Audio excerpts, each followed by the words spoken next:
Mom wants me to split my college fund, that dad left me with my step-siblings, or she is going to kick me out. So let me lay it all out.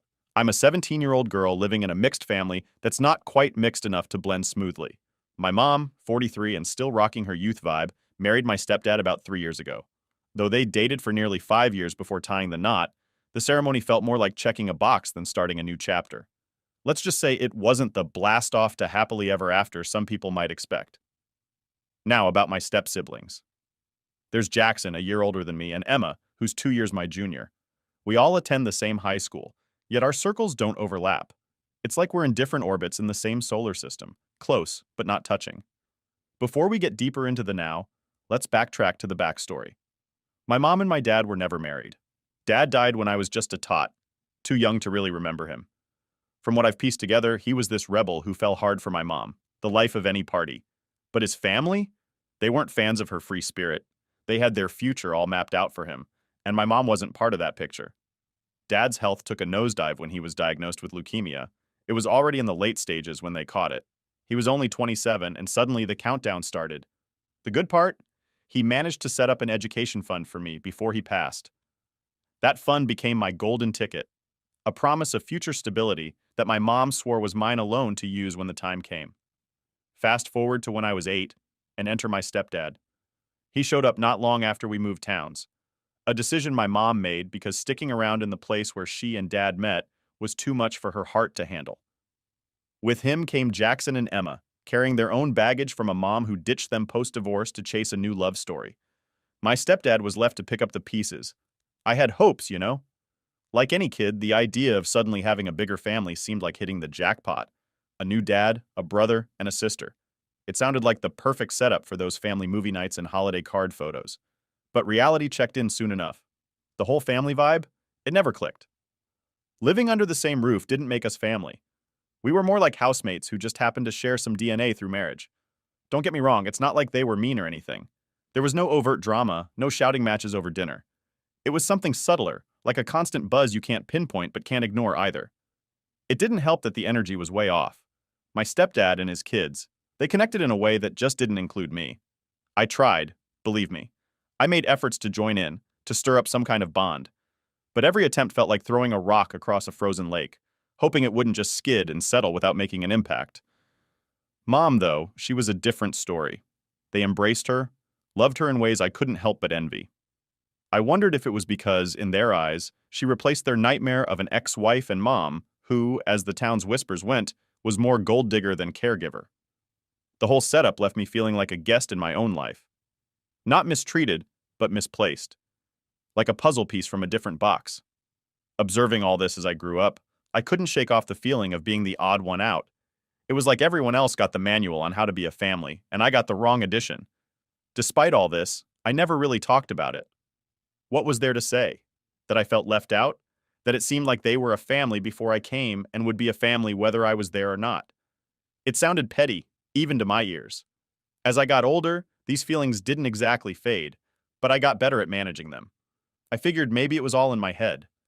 Maybe I was just the introspective type, making mountains out of molehills. But deep down, I knew I was missing something vital, a connection, a sense of belonging. My room became my sanctuary. It was the one place where I could drown out that buzz, that constant reminder that I was an add-on to an already established group. And as high school rolled on, I threw myself into studies, into plans for college. That fund my dad left? It became more than just money. It became my ticket out, my hope for a fresh start where I could define family on my own terms. Things went on like this until one evening, just a regular Tuesday, when my mom decided to drop a bomb. No, not the dramatic kind, just a heavy one. We were clearing up after dinner, the hum of the dishwasher blending with my thoughts, when she said we needed to talk. She had that tone, the one that meant something big was stirring, something that could shake up my carefully laid plans. She started off with how proud she was of me, looking to graduate soon, how I'd grown into someone she admired, compliments that, under any other circumstance, would have warmed me. But that night, they felt like a lead-in to something tougher, and I was right. She told me that my stepfather hadn't been able to save money for his kids to go to college, so she needed me to help my family out. I let my step-siblings use the money from my college fund as well. Jackson had taken a gap year and was about to start college at the same time as me. So that's what the conversation was really about. Legally, my mother couldn't control the funds because in his will, my father had clearly stated that only I would be able to control where I spent my money after I turned 18. And if I'm being honest, I didn't want to share the money with my step-siblings. For starters, I didn't consider them family, and I'm sure that neither did they. And secondly, even if I didn't end up using the entire amount that my father had kept for me, I would still like to use it for myself. That kind of money could really help me get a head start and be useful to me when I get my own apartment and stuff. Until I started earning when he was going to help me out, I had already saved a lot since I went to public school instead of private, and my mother didn't have to spend any money on my education so far. I was also a really good student, so I was hoping to get a scholarship and whichever college I decided to apply and enroll in. Money had never been a matter of concern for me, but now that I was getting older and I was about to turn 18 in a few months, I was starting to think about saving and earning. So giving away money from my funds to my step-siblings didn't sound like a great idea. So I told my mother that I wouldn't be sharing those funds with them because I didn't think that it was necessary. If Jackson really wanted to go to college, he could just do what millions of kids do anyway and get a student loan. My mother was not pleased with my answer and she said I was being selfish, but I didn't even disagree. I was indeed being selfish and I didn't see anything wrong with it. So instead of arguing with her, I just told her that I was being selfish, and it was completely fine because I didn't consider my step-siblings family. That's when my mother started screaming at me because apparently she believed that what I had said was no less than a criminal offense. It took me a few seconds to even process the fact that she was losing her mind, simply because I had spoken the truth and told her that I didn't think of my step-siblings as family. The double standards were crazy, because on one hand, the family had been treating me like an outsider for the past 8 years, and she had never seemed to notice it. Well, maybe she didn't notice it and she just didn't care. But when it came to me, I had to consider them family and treat them as such for absolutely no reason. I tried to speak to her calmly and without screaming in her face, but there was no point because she was already going off on me and calling me ungrateful and whatnot. So I waited for her to finish yelling at me, and then I told her that she could scream at me all she wanted, but I wasn't going to change my mind. The only thing that screaming at me was going to accomplish was it was only going to alienate me even more and make me feel even less inclined to help them out in any capacity. My mother calmed down a little after I said that, and I thought that we were finally going to have a rational discussion afterwards and I would finally be able to voice out my feelings. But that was foolish of me.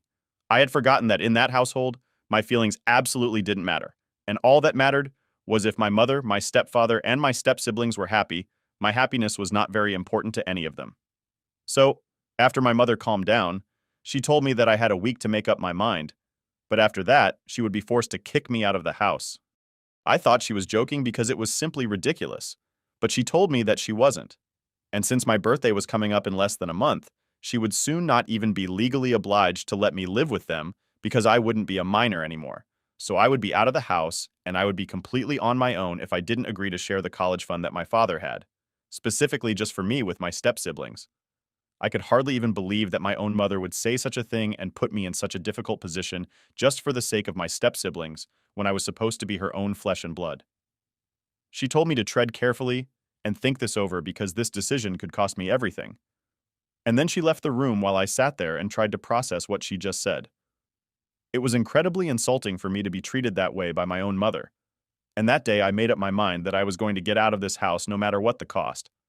So I started talking to my friends and then told them that I needed help to find an apartment of my own because I was planning to move out for my 18th birthday. I told them everything that my mother had said and explained the urgency of the situation to them. I knew that once I turned 18, I would get all the money, and then I would be able to control where I spent it.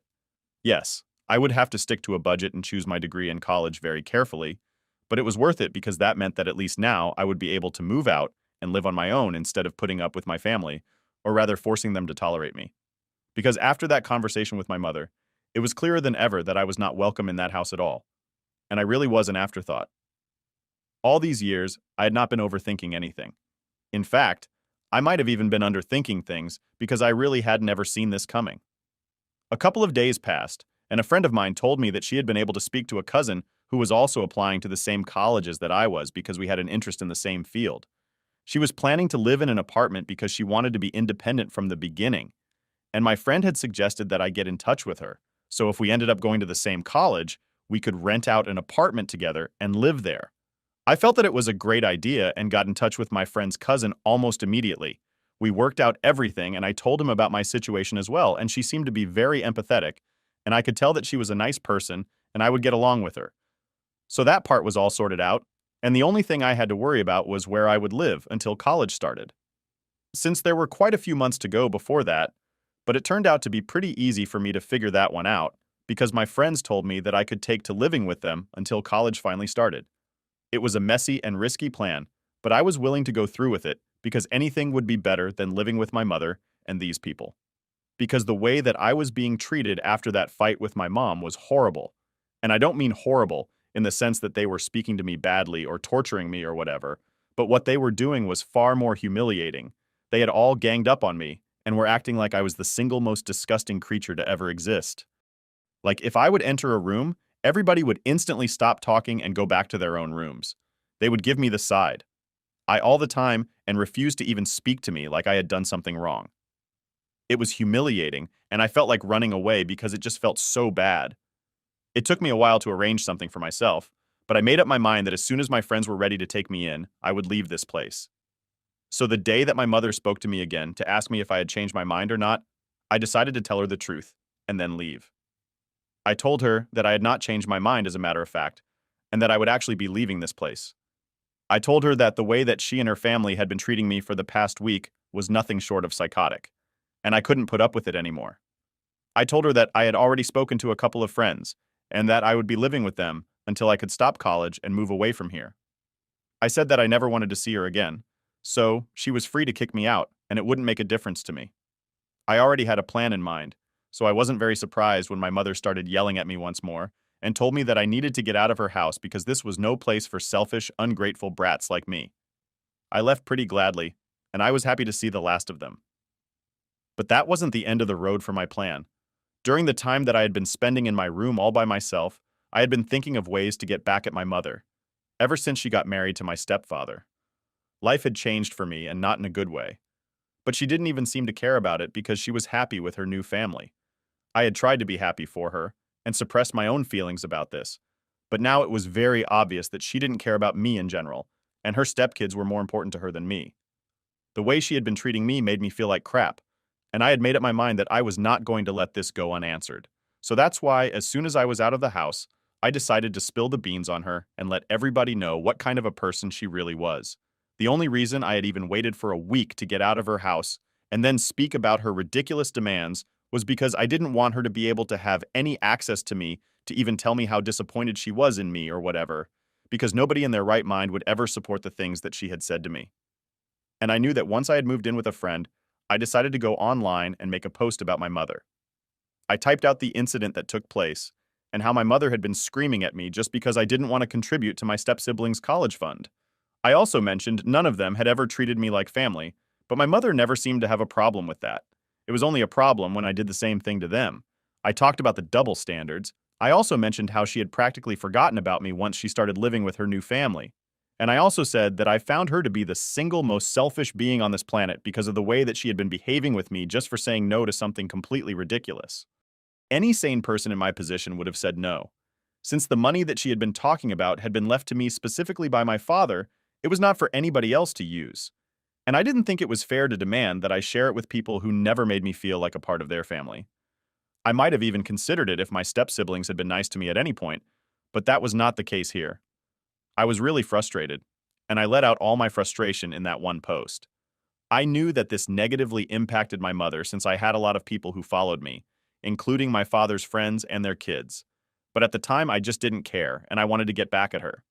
Truth be told, she had been my only source of support and happiness throughout my life because I had only one parent to count on, and my grandparents weren't really in touch with me. She had been my first and most important friend. So when she chose my step-siblings over me, it felt like a huge betrayal. I was really hurt, and I just wanted to get it all out of my system without caring about the consequences. So I made that post, and exactly what I had expected would happen is what happened. I received several messages from my mother saying that I had ruined her life because everyone had seen that post and it had been shared numerous times. My mother was pretty popular among her circle of friends. There was no big surprise that people were just looking for an excuse to gossip about her, and I had played right into their hands. She had tried to call me several times, but I didn't answer any calls, and neither did I respond to any texts. I was just miserable. And I had hoped that making that post would make me feel less upset. But the messages that my mother sent me after that only made me feel worse about my decision. I could tell through her text that she was really torn up about this. She said things like, she never expected me to do something like this, that she had believed that she had raised me to be kind and compassionate, but I was the opposite of both those things, and she couldn't even believe that I was her daughter anymore. And then she pulled out the big guns and told me that had my father been alive today to witness this vindictive and malicious side of me, he would be terribly disappointed and wouldn't even want to be related to me. That really got me, and I felt like I was doing something horrible. I started rethinking everything, and that's what brought me here eventually. At this point, I don't even know if it was right of me to not want to share my funds with my step-siblings. I don't know if I should make things right with my mother and the others because I don't even know if I can face them anymore after what I did. But also, this might be a very clever way of trying to manipulate me. And if it is, it's definitely working. That's why I need you guys to help me. Because now that everybody has the facts, I can finally come to a conclusion. So am I the a-hole for refusing to share my college fund with my step-siblings and then making a post against my mother? Update 1. Hi. So first, so much for the response. A lot of you sent me really kind messages and it made me feel better about myself and what I did. I guess I need that to see things for what they truly are. I was about to give my mother a chance again just because I wanted to see the good in her. And I wanted to believe that she wasn't a bad person. But what kind of mother says and does the things that she did? She's just not a good person, and it's time that I accepted it instead of trying to fight it. So I blocked to make sure that she couldn't reach out to me again. I knew that if she texted me again, it would only be to manipulate me or to get that post down. I don't want to take that post down. I want it to stay up at least until she apologizes to me. She knows where I am because my friend's mother told her that I was living with them, so she knows where to reach me. And in spite of knowing if she doesn't reach out to me, I'll take it as a sign that neither does she care about me and that she cares more about her own reputation. Update 2. So it's been 2 weeks since I've been living with my friend and have moved out from my stepfather's house. After that post, I had absolutely zero contact with everyone from my family. I did go to school a couple of days and I ran into Emily a few times, but she just shot me a really nasty look and pretended like I wasn't even there. Not surprising, considering the fact that they are pretty much expert in pretending that I don't exist. They have been doing it for the past 8 years. They must have found it easier now. Anyway, my mother finally came to visit me last evening. She arrived here with a black plastic bag that people generally use for trash and dumped it in the living room, saying that it had all my leftover stuff in it. Basically, everything that I had been able to pack into my duffel bag when I was leaving my house. It felt a little insulting that she had used a trash bag to pack my stuff, and it was way more insulting when she dumped it all on the floor of the living room, leaving me to gather at my friend and her parents who saw this all unfold was scandalized. They did not appreciate my mother's behavior one bit, and actually took it upon themselves to argue with her about it. They told her that considering the fact that I was her only daughter, she should have more compassion for me instead of treating me so cruelly. They really scolded her, but she didn't take it kindly. She told them that they had no right to speak about her parents' techniques when they were the ones harboring a delinquent like me. I almost burst out laughing when she said that because I was far from a delinquent. I was literally a scholar student, and she had known that. I almost mentioned it myself, but I didn't have to. Thanks to my friend who stood up for me, she told my mother off and said that she was grateful that her parents were nothing like my mother and had a heart. It turned into a bit of a catfight, after which my mother got really huffy and left. I was really thankful for my friend and her parents. I don't think it was really necessary for them to stand up for me, but they did, and I couldn't be happier about it. This is probably the first time in my life that I had somebody to fight for me on my behalf, and it was just really touching. But anyway, I don't think my mother will be coming back anytime soon because after the welcome that she received yesterday, I wouldn't dare show up around here again. And I really hope that she doesn't show up because I'm just sick of the drama now. I want to move on with my life and start a new chapter. But I can't do that if she keeps showing up again and again. So I pray, and I hope that this is the last time that I have come across her. Update 3. Hey folks, so long time no see. I have been missing in action for quite a while now. Couple of months, I think. But you can't blame me for it. It was because I was applying to colleges and trying to get into a good one with the scholarship. I had been grinding really hard, and it all paid off. I'm in my first choice of school now, and yes, I'm sticking to the plan, but I had come up with a couple of months ago. My friend's cousin, who was applying to the same colleges, also got in here, and we're going to rent an apartment and live together. She's a really sweet girl, and the fact that she is my friend's cousin is just a cherry on the top because this way I get to keep in touch with everyone. The last couple of months have been very difficult for me emotionally, but my friends helped me get through it all. And I can't tell you guys how thankful I am to have such people in my life. I know a lot of people who have terrible parents and families rely on their friends for emotional support, but I have tried to avoid that so far. However, now that I know how far my friends are willing to go for me, I feel like they are my family. I'm always going to be grateful for everything that people have done for me. Seriously, I don't think I could have made it this far without everybody's help, and that includes the people here who reached out to me through messages and said such supportive things to help me through. This is just really strange and funny how my own mother hasn't even bothered to text me even once after I moved out. She didn't even care that I had unblocked her and she could actually talk to me. That's how little I mean to her. But you guys are my friends told me to have faith in myself because I could do it. It's really cute how little strangers on the internet did more for me than my mother did. But anyway, that's all in the past now. I'm looking forward to having a fresh start here, and I'm really excited for what the future holds. Update 4. Hey everyone. I didn't think I'd be back with another update so soon, but life has a way of throwing unexpected stuff at you, I guess. I thought I was done with all the drama from my family after moving out and starting college, but it looks like I was wrong. Things have gotten way more complicated than I ever expected, and honestly, I'm just exhausted. So, a few weeks ago, out of nowhere, I got a message from my stepdad. Yeah, the same stepdad who barely acknowledged my existence when I was living with them. He sent this long, rambling text about how he was sorry for how things had gone down and how he wanted to meet up to talk. At first, I didn't know what to think. Why was he suddenly reaching out now after all this time? Part of me wanted to ignore him, but another part of me was curious. Maybe he had something important to say, so I figured why not? I agreed to meet him at a cafe near my campus. When I got there, the whole situation felt awkward. He was sitting there, looking nervous, and I could tell this wasn't going to be a normal conversation. After some small talk, he finally got to the point. He told me that he had no idea my mom was going to kick me out over the college fund. He said she'd made that decision without even consulting him, and when she told him afterward, they had a massive fight. He looked genuinely upset as he told me this, saying that things had been really tense at home since I left. Apparently, my mom has been putting a lot of pressure on him to contribute more financially, even though he's still trying to recover from the financial mess his ex-wife left him in. He confessed that he's been questioning their entire relationship ever since I moved out, and that he's even considering getting a divorce. That was a lot to take in. I never really thought much about their marriage, but hearing that it's on the rocks because of what happened to me was kind of surreal. I didn't really know how to respond. Part of me felt bad for him because it sounded like he was genuinely struggling, but another part of me was just kind of numb. I told him that while I appreciated the apology, it didn't change the fact that my mom had treated me like crap. He nodded, saying he understood, but then he asked if I'd be willing to talk to my mom again, maybe help him figure things out between them. That's where I had to draw the line. I told him flat out that I wasn't interested in playing mediator between them. I have my own life to worry about now, and I'm not about to get dragged back into their drama. He looked pretty defeated after I said that. He thanked me for meeting up and left, and I thought that was the end of it. But a few days later, I got another message, this time from my mom. I almost didn't open it, but curiosity got the better of me. She said she'd heard about my meeting with my stepdad and wanted to talk. At first I didn't respond, but she kept messaging, saying she was sorry and that she missed me. She even tried to guilt trip me, saying that I was tearing the family apart by refusing to help. It's been a roller coaster of emotions since then. I thought cutting them off would be the hardest part, but dealing with their attempts to pull me back in is even worse. I still haven't responded to my mom, and I'm not sure I want to. Part of me wonders if she's just trying to manipulate me again, especially now that things aren't going so well for her and my stepdad.